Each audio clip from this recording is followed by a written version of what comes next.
요한복음 14장 말씀을 통해서 우리가 기억나는 한 구절이 있다면 평안을 내게 주노니라는 말씀입니다. 내가 주는 평안은 세상이 주는 것 같지 않다라고 말씀하시죠. 사실 지난주에 말씀드린 것처럼 예수님께서 지금 누군가에게 평안을 빌 수 있는 상황이 아니었잖아요. 이제 곧 십자가에 못 박혀 죽음을 당하셔야 되는 어려운 순간에 예수님께서는 누군가에게 또 제자들에게 평안을 빌고 계셔요. 그러면 그 평안이 무엇인가 우리가 지난주 말씀을 통해서 묵상을 했습니다. 그것이 어떤 것이었냐면 예수님 자신조차도 하나님과의 그 연합 가운데 주어지는 평안이었다라는 사실을 말씀드렸어요. 너무나 힘겹고 피하고 싶었고 걷고 싶지 않은 길이었지만 하나님의 뜻을 우선시하였고 또 하나님과의 그 놀라운 연합 가운데 주어지는 평안 때문에 그 상황이 예수님을 멈추게 하지 못하더라는 거죠. 그 고난들이 예수님이 가셔야 할 길들에 제동을 걸지 못하더라는 거죠. 예수님 마음 가운데에는 세상에 줄 수 없는 그 완벽한 평안함이 있어서 그 평안으로 인하여 모든 사역을 감당하시는 것을 보게 돼요. 여기서 끝나는 게 아니라 이 놀라운 신비와 하나님과 연합하는 데에서 주어지는 이 평안을 우리 모두에게 선사하시겠다라고 말씀하시는 겁니다.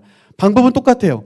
예수님께서 하나님과 연합하는 것처럼 그 안에 거하시는 것처럼 내가 너희 안에 거하고 너희가 내 안에 거하면 이 놀라운 연합이야말로 우리에게 세상에 줄 수 없는 놀라운 평안을 경험하게 하시는 그 귀한 방법이다. 이것이 지난주의 설교였습니다. 여러분 한 주간 평안하셨습니까? 어떠셨어요? 아무도 대답을 안 하시는 거 보니까 그건 남의 이야기입니까? 여러분 어떠셨어요? 그냥 기분 좋은 평안 말고요. 하나님이 주시는 평안 때문에 내가 멈추지 않고 하나님의 계명을 따르는 일. 나의 환경과 상황에 굴복하지 아니야 오히려 그 모든 상황을 압도하는 평안, 완벽한 평안. 그래서 분명히 눈물 날 일인데도 그래도 감사할 수 있고 그 길에 서서 온전한 길을 걸어갈 수 있게 하는 그 평안.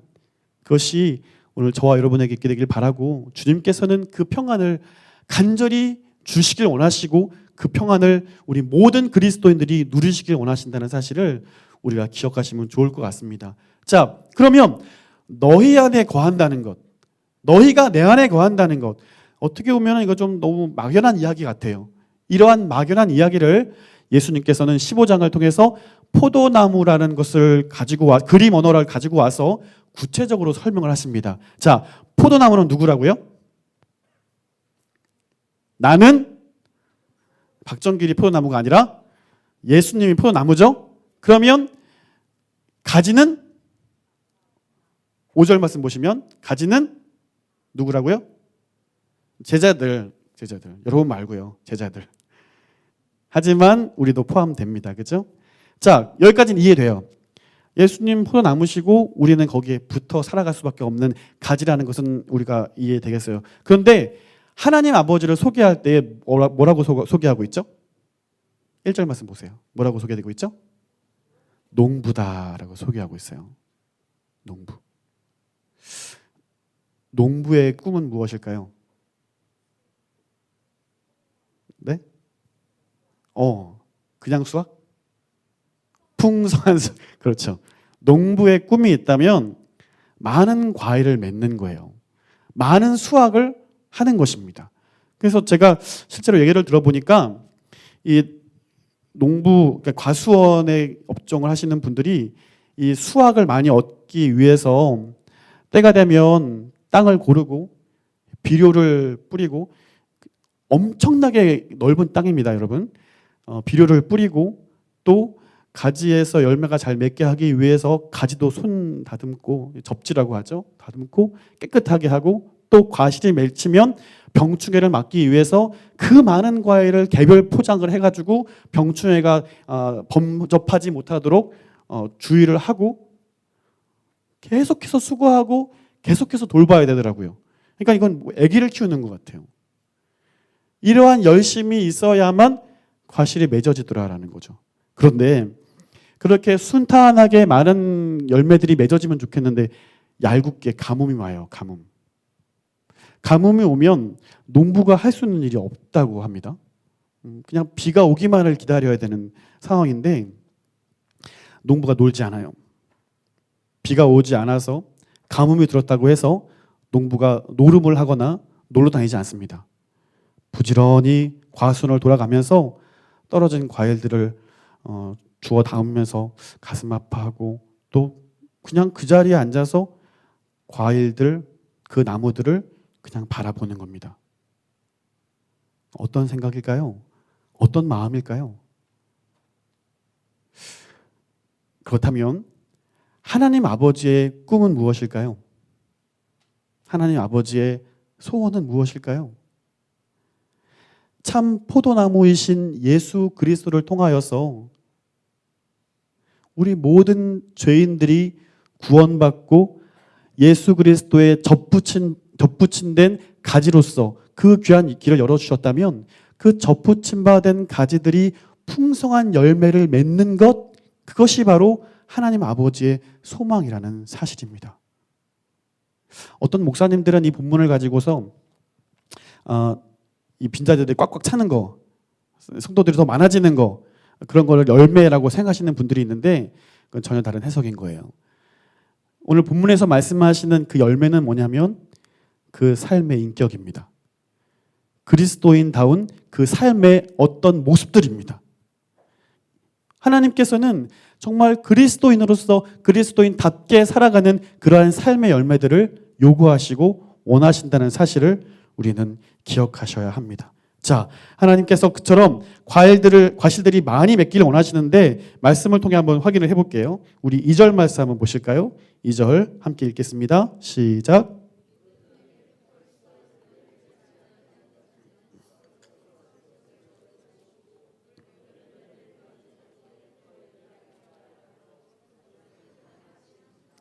아멘. 더 열매를 맺게 하려 하여 더 원하십니다. 그리고 5절 말씀도 볼까요? 시작.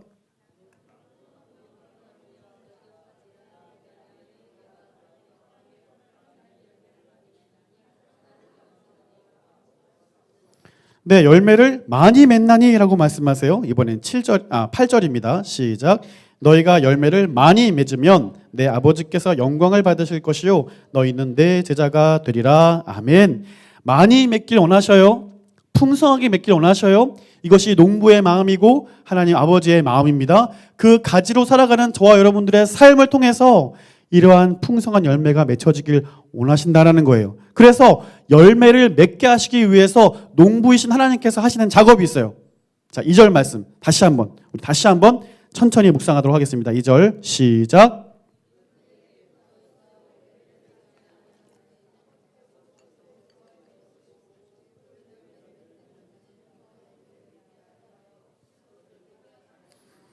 아멘. 열매를 맺지 아니하는 가지는 어떻게 해요? 예, 가지치기를 해버리는 거예요. 두 번째, 열매를 맺는 가지는 깨끗하게 하여 더 열매를 맺게 한다라고 말씀하세요. 여러분 좀 오싹하지 않습니까? 나를 돌아보고 있는데 나는 가지치기 1순위. 저만 그래요? 여러분 어떠세요? 야, 정말 예수님께서 이렇게 행하신다면 나는 진짜 1순위도 아니고 0순위 아닌가. 그렇죠? 그렇죠? 이것은 구원에 대한 이야기가 아니라 그 삶의 성품에 대한 더욱더 많은 과실을 내기 위한 예수님의 말씀인데 우리는 이것을 어떻게 해석을 해야 되냐면 우리의 삶에 하나님 아버지께서 온전한 그리스도인으로 그리스도다운 삶의 모습을 살게 하기 위해서 징계하신다는 겁니다. 혼내신다는 겁니다. 말을 안 들으면 몽둥이를 들어서 때리신다는 거예요. 여러분 안 맞길 원하시죠? 안 맞았으면 좋겠죠? 맞았으면 좋겠어요? 하나님이 얼마나 아플까? 안 맞길 원해요. 우리는 안 맞길 원합니다. 그런데 여러분 나는 한 번도 안 맞았는데요 라고 하시는 분들 있습니까? 나는 하나님께 징계받은 적이 없는 것 같은데 나는 뭐 다 은혜만 꽃밭만 걸은 것 같은데 라고 생각하시는 분들이 있으세요? 두 가지 중 하나입니다. 정말 온전한 믿음의 길을 걸어갔든가 아니면 나는 어떤 다른 나무에 속한 사람일 수도 있겠어요. 하나님 아버지는 자녀인 우리를 징계하십니다. 내가 못났기 때문이 아니고 내가 사생아이기 때문이 아니고 내가 구원받지 못할 사람이기 때문에 징계하시는 것이 아니라 자녀이기 때문에 징계하시는 겁니다. 그래서 여러분 신앙생활을 하면서 왜 하나님 왜 나한테 왜 그러세요? 왜 잘 믿고 봉사도 열심히 하는데 왜 나한테만 그러세요? 이러한 물음, 이러한 불만, 이러한 안타까움으로 하나님께 호소하며 기도하시는 분들이 또 계실지 모르겠어요. 정상인 거예요. 사랑하시니까 그 일들을 하시는 거고, 아무리 성경 말씀을 펴고 많은 믿음의 위인들을 바로 이러한 순간들이 다 경험되었다라는 겁니다. 여러분, 더 많은 열매를 맺게 하시기 위해서 징계하시는 하나님을 여러분 인정할 수 있기를 바라요. 그래서 나에게 또 어려운 시간이 닥쳐오고 또 인내해야 될 순간들이 다가올 때 너무 쉽게 포기하지 마십시오. 그 안에서 나에게 더 많은 열매를 맺길 원하시는 하나님의 마음을 들여다보십시오. 그 상황 가운데 하나님께서 나의 이 하나님 보시기에 더러운 것들, 하나님 보시기에 온전치 못한 과실들, 온전치 못한 모양들, 이런 것들을 가지치게 하시는 작업을 여러분 기억하실 수 있기를 바라요. 두 번째, 더 많은 열매를 맺게 하기 위해서 깨끗하게 하신다라고 말씀하십니다.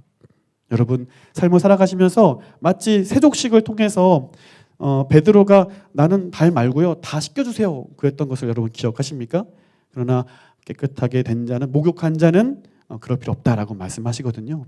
여러분 구원받은 주의 백성들에게 있어서 나는 예수 믿었기 때문에 의인이 되었고 더 이상 죄 안 짓는 완벽한 영화의 상태가 되는 게 아니죠. 여전히 우리는 죄를 짓고 여전히 우리는 하나님과는 거리가 먼 삶을 동경하고 그 길을 걸어가기를 기뻐하기를 때가 참 많이 있는 겁니다. 그때마다 우리가 회개하고 돌이키고 하나님 앞에 나오는 삶의 모습이 너무나 필요하다는 사실입니다. 여러분 더 많은 열매를 맺게 하기 위해서 농부이신 하나님 아버지께서 우리에게 행하시는 이 일들을 여러분 인정하실 수 있고 기억하실 수 있기를 바랍니다. 그러므로 우리가 집중하고 훈련해야 하는 것은 뭐냐면 딱 한 가지입니다. 주와 함께하는 거예요. 그분과 함께하는 겁니다. 그분과 동행하는 겁니다. 예수님께서 14장부터 계속 쭉 한결같이 말씀하시는 것처럼 내가 너희 안에, 너희가 내 안에, 이 작업을 우리는 해야만 하는 것입니다. 자, 그러면 또 한 가지 질문. 내가 너희 안에, 너희가 내 안에, 이거 어떻게 해야 되는 걸까요? 어떻게 해야 되죠? 지은 자매가 눈앞에 있으니까 내가 너희 안에, 좀 어려운 얘기네요.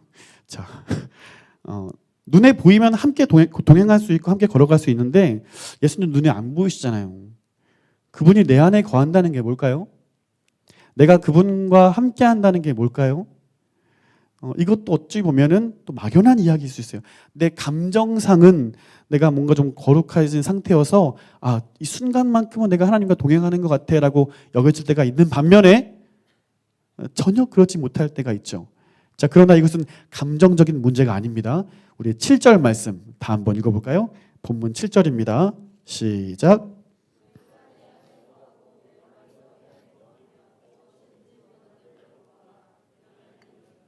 아멘.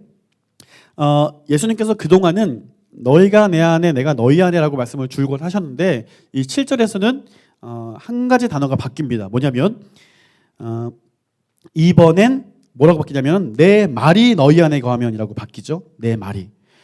여러분 한번 요한복음 1장 14절 말씀을 떠올려 보세요. 말씀이 육신이 되어라고 말씀하십니다. 그 말씀이 육신이 되신 그 예수님께서 내 안에 거한다고 말씀하셨을 때에 이 7절 말씀을 통해 소개하는 것은 내 말이 너희 안에 거하면이라는 거예요. 그러니까 여러분 내가 주님과 동행한다라는 것은 뭐냐면 주의 말씀이 내 삶 가운데 영향이 있는 겁니다. 주의 말씀이 내 삶을 통치하고 주의 말씀이 내 삶 가운데 그렇게 늘 살아서 나의 삶과 나의 행동은 그 말씀을 지키는 삶. 그것이 주님과 동행하는 삶이에요. 그냥 내가 주님을 찬양하고 주님 사랑합니다 고백하고 예배드리고 거기서만 멈추는 것이 아니라 그 말씀을 묵상하고 그 말씀을 진리인 줄 알고 지켜내는 그 모든 삶의 행위, 이것이 주님과 동행하는 것입니다. 주님을 따르는 것입니다. 예수님께서 뭐라고 말씀하시냐면 나의 계명을 지키는 자라야 나를 사랑하는 자다라고 말씀하세요. 주님을 아무리 사랑한다고 이야기만 하고 아무리 열심히 예배를 드리고 아무리 많이 헌금을 하고 아무리 많이 충성봉사 열심을 다해도 그의 삶 가운데 이 계명과 주의 말씀을 지켜 행하는 그러한 삶의 모습이 1도 없다면 그의 삶으로 나 주님 사랑하지 않는데요? 라고 이야기하는 것입니다. 내 말이 너희 안에 거하고 너희가 내 안에 거하면 그 다음 구절 뭐죠? 7절 말씀 뭐라고 하시죠?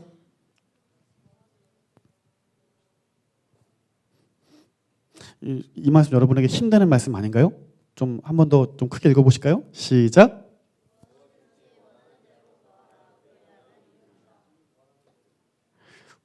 무엇이든지 구하라. 그래야만 이루리라.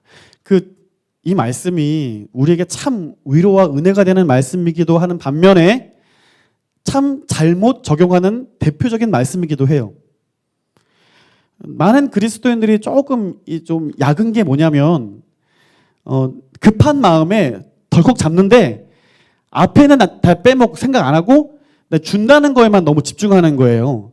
근데 성경 말씀 보시면 항상 전제가 있어요. 다 줄 거야. 그런데 뭐 해야 돼? 전제가 항상 있어요. 이번에도 어떤 전제가 있죠? 내 말이 너희 안에 거하고 너희가 내 안에 거하면, 그렇죠? 마태복음 6장 33절도 마찬가지입니다. 그런즉 너희는 먼저 그의 나라와 그의 의를 구하라. 그리하면 이 모든 것을 너희에게 더하시라. 급한 마음에 이 모든 것을 더하시라면 그냥 딱 잡는 거예요. 그런데 그런즉 그의 나라와 그의 의를 구하라라는 전제는 늘 기억하지 않는 거죠. 누군가가 하나님께 간절하게 소원을 구해요. 너무 급한 마음에 하나님 너무 급한 상황에 빨리 해결해 주셔야 돼요. 간절히 간구해요. 열심히 기도해요. 하나님 응답해 주시는 거예요. 신기하게. 전혀 예상치 못한 방법으로. 이게 그 사람의 간증이 되고 이 전혀 다른 모양의 믿음의 형태로 자리 잡게 되는 겁니다. 어떤 믿음이냐면요. 내가 기도하면 내 소원 들어주시는 하나님.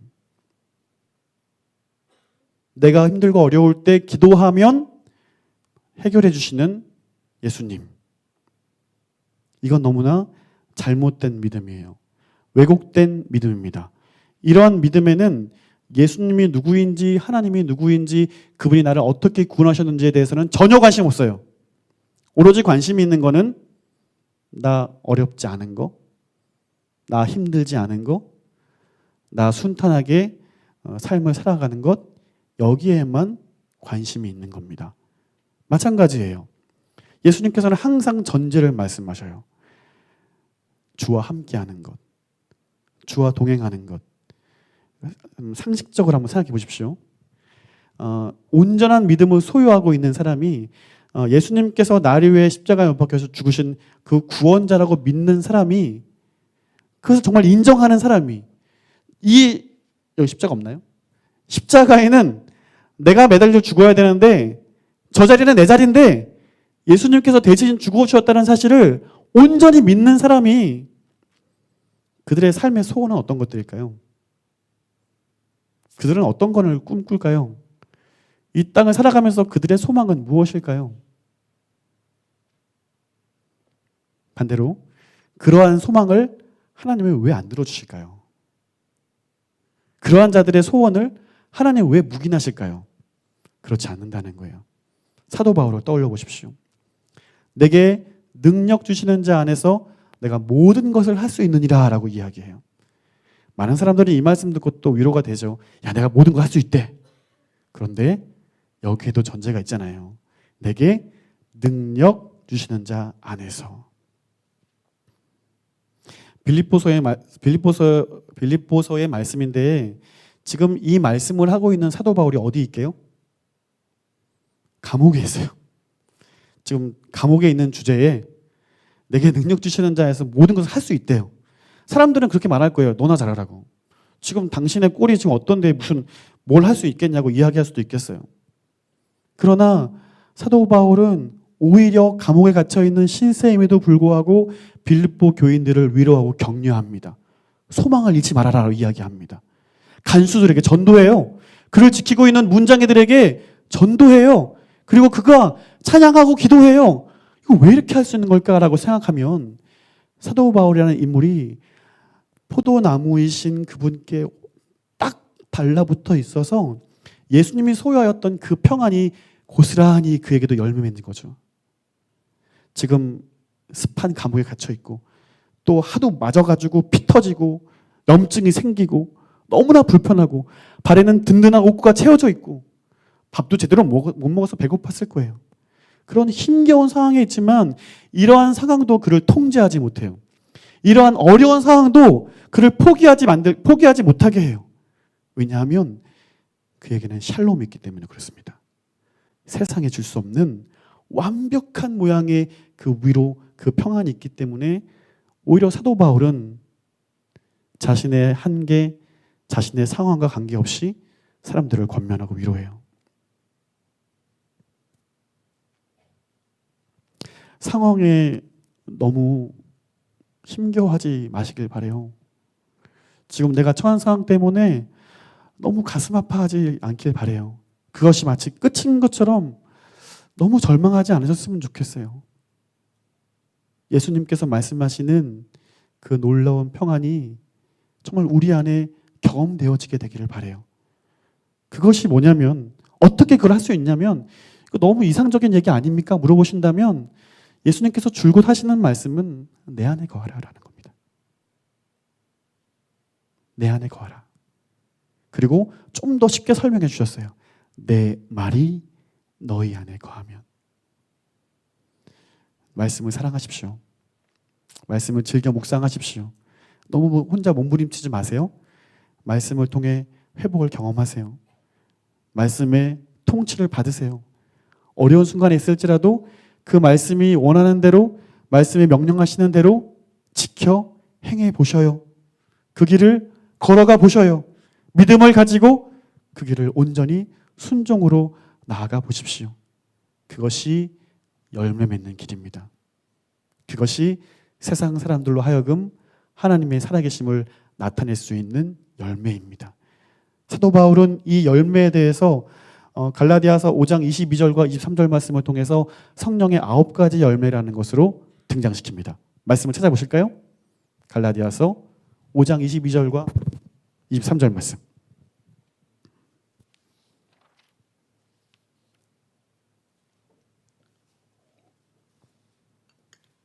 자, 우리 한 목소리로 읽겠습니다. 시작.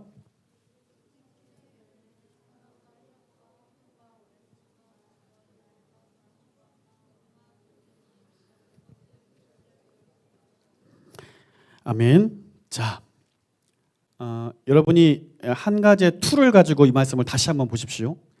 내가 예수 믿기 이전의 삶과 그리고 예수 믿고 신앙생활을 하면서 발견되어진 열매들이 무엇인가 한번 보십시오. 그리고 다시 한번 이거보다는 좀 천천히 한 번 더 읽어보겠습니다. 시작. 오직 성령의 열매는 사랑과 희락과 화평과 오래 참음과 자비와 양선과 충성과 온유와 절제니 이 같은 것을 금지할 법이 없느니라. 아멘. 자, 어떤 열매들이 여러분의 삶에 맺어져 있습니까? 어떤 사람들이 그 과실을 먹으며 평안함을 누리고 화평함을 누리고 사랑을 누리고 관대함을 누립니까? 하나님께서 우리 모든 그리스도인들에게 요구하시는 열매 어디 9개뿐이겠습니까? 더 많은 열매들을 우리에게 원하신다라고 말씀하실 때 여러분 한 가지 유혹에 빠지지 말아야 될 거는 뭐냐면 내가 사랑하기로 마음 먹는다고 해서 사랑이 생기지 않아요. 내가 끝까지 한번 참아봐야지 한다고 그 오래 참음이 생기지 않아요. 내가 착한 일을 많이 해야지 한다고 해서 양선이 생기지 않아요. 딱 한 가지입니다. 그분께 붙들려 있는 겁니다. 그분께 붙잡혀 있는 겁니다. 그분의 말씀을 묵상하고 그분의 말씀이 진리인 줄 알고 인정하여 내 삶 가운데 지켜내는 그 모든 삶의 모습, 주일을 떠나서 월요일부터 시작되는 여러분의 모든 삶의 모습들 가운데 여러분만 알고 있는, 사람들은 모르는 나만 알고 있는 내 방 안에서조차도 주님께 붙어 있을 수 있는 저 여러분 될 수 있기를 주님의 이름으로 축원드립니다.